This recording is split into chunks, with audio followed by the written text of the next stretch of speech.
All right, let's get right into it. Today, we're going to dig into something that's, well, it's incredibly frustrating, right?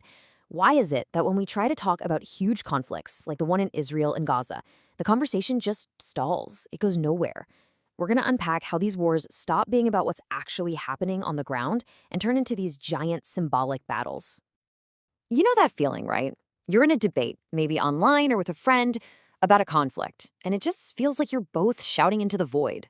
It's like you're not even talking about the same thing. Well, guess what? You're not imagining it. There's a really specific reason why these discussions feel so broken, and that's exactly what we're here to figure out. Okay, so here's the key idea we need to wrap our heads around. It's called a symbolic conflict. This is the moment a war totally transforms. It's no longer just about the actual events, the territory, the security, the specific attacks. No, it becomes a symbol for something way, way bigger, a huge clash of ideas. And the minute that happens, the actual human beings caught in the middle, they kind of get lost in the noise. And look, there is no better or frankly more tragic example of this happening right now than the conversation around Israel and Gaza.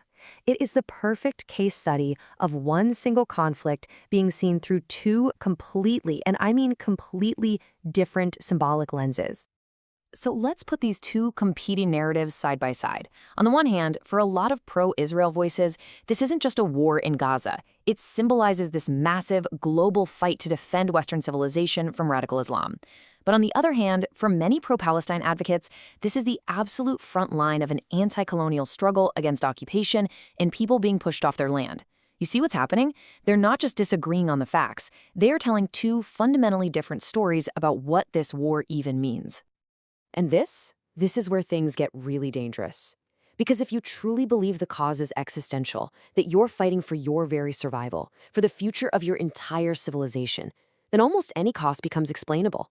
Horrific levels of collateral damage can be justified, even rationalized away, because the symbol is seen as being that important. And I really want to stress this. This is not a new thing. Not at all. This pattern of symbols just completely drowning out reality, well, it is played out over and over again throughout history, and every single time, the consequences have been devastating. I mean, just look at the pattern. Think about the Vietnam War. For the US, it was a symbolic fight against the spread of communism, but for the Vietnamese, it was a fight for their national liberation. Or the Troubles in Northern Ireland. For Unionists, it was about defending their British identity. For Republicans, it was a struggle against domination. And what about the post-9/11 wars? For the US, a fight for freedom. For so many people on the ground, it felt like a new foreign occupation. In every single case, you have the same war, but completely different symbolic meanings. And what was the result every single time? It was tragically the same. While both sides were absolutely convinced they were fighting for the future of humanity, the giant symbols they were fighting for totally overshadowed the reality for the actual people caught in the crossfire, and millions of lives were lost. So this whole historical pattern brings us right back to where we started. It's the reason our conversations today are so broken, because we're basically just repeating the exact same mistake right now. This right here gets to the absolute heart of the problem. Think of it like this.